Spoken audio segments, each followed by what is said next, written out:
After a very painful amount of time waiting, Nintendo finally announced the Switch 2, and they're actually calling it the Nintendo Switch 2.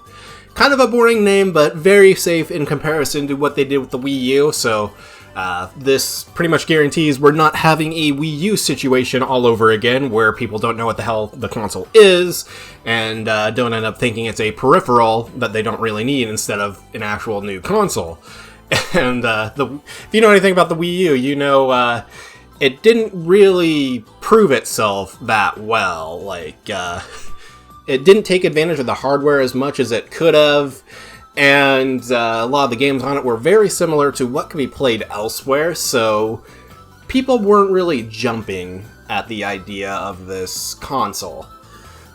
So the Switch comes out, and people are more into that. It took a bit of time for some people to see the value in it, but it ended up being one of their most popular consoles. So of course, doing another Switch makes a lot of sense, and doing a console handheld hybrid, it makes sense to do it again, because people are pretty much just wanting that after Nintendo did that the first time, and, you know, this way they don't have to divide their attention between two different consoles like they were in previous generations, which will help them save money in the long run. And, you know, they've put out some pretty quality games. Not all of them are winners, but most of them are actually pretty good. Or at least worth playing at least once. But I've been going on long enough about the Switch 1 and the Wii U. What I should be discussing now is the Switch 2 and the things I want from it, because the Switch 1 was definitely lacking in certain areas and could have been improved. So let's get right into it. The first thing I want is a customizable home menu. We haven't really seen anything like that since the 3DS, and that had a whole theme shop where you could buy themes. And you had the Nintendo Badge Arcade where you could earn badges in this gacha system and decorate your home menu with them. You had folders. It was just a ton of stuff that was fun to play around with. Wii U, you got colored folders and that was it. And then Switch, you get to choose between basic black and white themes. Nothing more, and that was pretty lame. So having a more interesting home menu would be pretty cool. The next thing I want is for the Switch 2 to expand on the Switch's concept of it being a hybrid console rather than just being a more powerful Switch. So the Switch definitely proved itself, and, you know, runs pretty well, hooked up to a TV, played portably, at least in the games that I've played, and, you know, Joy-Cons feel pretty good playing in handheld mode. Playing docked, you know, feels more comfortable to use like a standard controller like the Switch Pro controller, but the Joy-Cons still work, although I guess I should be saying Joy-Con, like pair of Joy-Cons, so Joy-Cons. Habit of mine need to break, I guess. Sorry about that, guys. But there are many ways they could expand on the Switch's concept. From what we've seen in the reveal trailer, you'll be able to take a single Joy-Con and use it like a computer mouse, so that's something, I guess. But giving people an incentive to take it out of the dock if they play docked, or, I don't know, maybe give people incentives to just go back and forth, like reward people for taking it out, reward people for putting it in. I can't really think of much for rewards for putting it in the dock as I can for out of the dock, which leads me to my next point. Third thing I want, bring back Streetpass. I think that would be a great way to encourage people to take their Switches with them and take them out of the dock and all that stuff. So, you know, they could just take it out of the dock, go outside, walk by people that have Switch 2s, send data to each other, and then be able to look at it when they get home, or, I don't know, when they decide to just sit their ass down at a park and play on their Switch or something. And, you know, have like those Streetpass games to play, just have it be fun to do it. Like, they could just be follow-ups to the games we already have on 3DS, like sequels, maybe just enhanced ports. Like, you know, I wouldn't mind if they just brought Puzzle Swap over. Because, like, that, you know, I wouldn't mind doing it all again on a new console. And then some of those games were actually pretty good, so having something like Monster Manor again it would be fun. Flower Town was one I liked. Seeing something like that again would be pretty cool. But yeah, this would encourage people to take their Switches with them a lot more if it were a thing. I would love to see it again, but that doesn't necessarily mean it's going to happen. Number 4, I would like the system to keep Miis. So with the Switch 1, it was kind of obvious that Nintendo was trying to phase Miis out, kind of tucking them away in the system settings, making the Mii Maker depressing to use. And then we have Nintendo Switch Sports, where they want you to use the new Sports Mates instead of Miis. They are pretty lame. They are lacking in customization options. They aren't really as fun to create. I would just rather keep Miis. I know to Nintendo it might not make sense, considering the Switches are not Wii consoles, so they don't have the Wii branding. Mii made sense on the Wii and Wii U, because, you take the W, flip it upside down, and get Miis, so, you get a play on the word Mii and the console's name. Made sense with the DS and 3DS, not because of their names, but because they were the handhelds during the Wii and Wii U generations. The regular DS didn't feature Miis as much, but the 3DS had its own Mii Maker. But yes, I would like the Switch 2 to keep Miis and have a better Mii Maker. Next up, social media. So the Wii U and 3DS had Miiverse, which was a platform people could come together on and talk about Nintendo games. And people did go off topic a lot. And to fix the problem, Nintendo just put weird restrictions on the platform, which didn't really solve the problem, just kept everything the same. People are just able to post less. That was it. A better solution would have been to just add an official off-topic community, but that would be the smart thing to do, I guess. But still, it was fun to use, and we had a few YouTube series that came out of that were fun to watch. But having Miiverse come back, I would love something like Miiverse again, or at the very least, an improvement of what they did on the Switch, because with the Switch, you could post screenshots and stuff to social media, and Twitter and Facebook, though Twitter got removed. Thanks Elon Musk for being a dipshit. And, just having something like that, but like a hub for different social medias at the very least, that would be cool. Like, rather than just being able to post to social media, having this whole hub you could look at, see your friends' social media posts. I mean, that would be a better alternative than, just a lack of Miiverse. But, just some things I think would be interesting.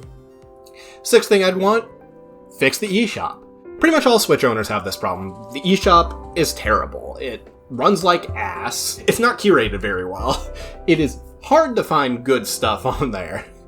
It's like, occasionally I'll scroll through and find something and think, that looks interesting, but it's buried under all this hentai girl slop.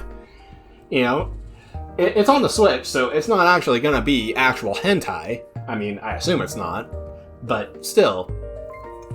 It's usually this AI art slop, and, I just don't care about most of that crap I see on there. I just see the AI art, and I'm just like, yeah, I don't care about this, and a title like Hentai Girls does not get my interest either. It's just like, I don't want that.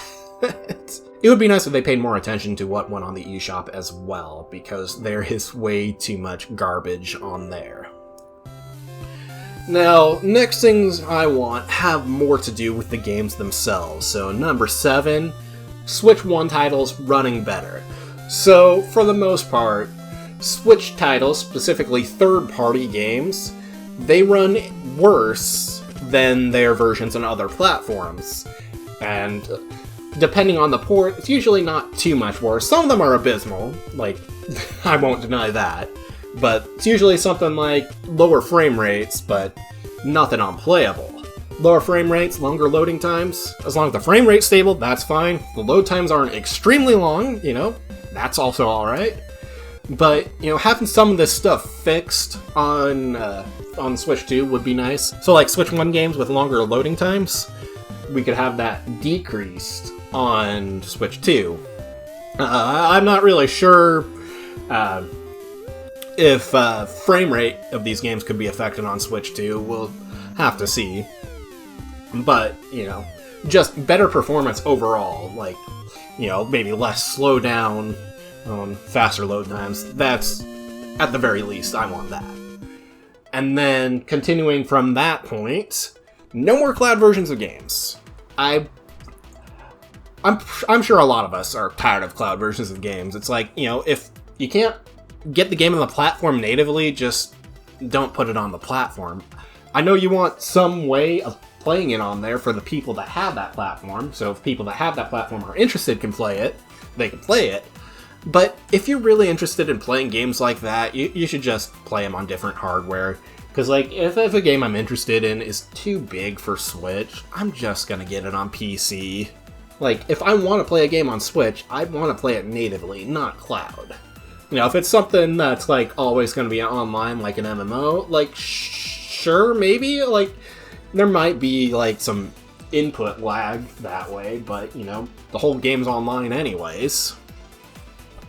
Next thing, achievements. So, this is something that not everybody's going to be interested in, and I have some specific reasons for wanting achievements. So this is a bit more than it just being standard for other platforms. So, when it comes to Nintendo games, specifically their first-party stuff, they're pretty good at making it easy to keep track of your progress in the games, like how close you are to 100%ing it, or if it's like complete 100% or not.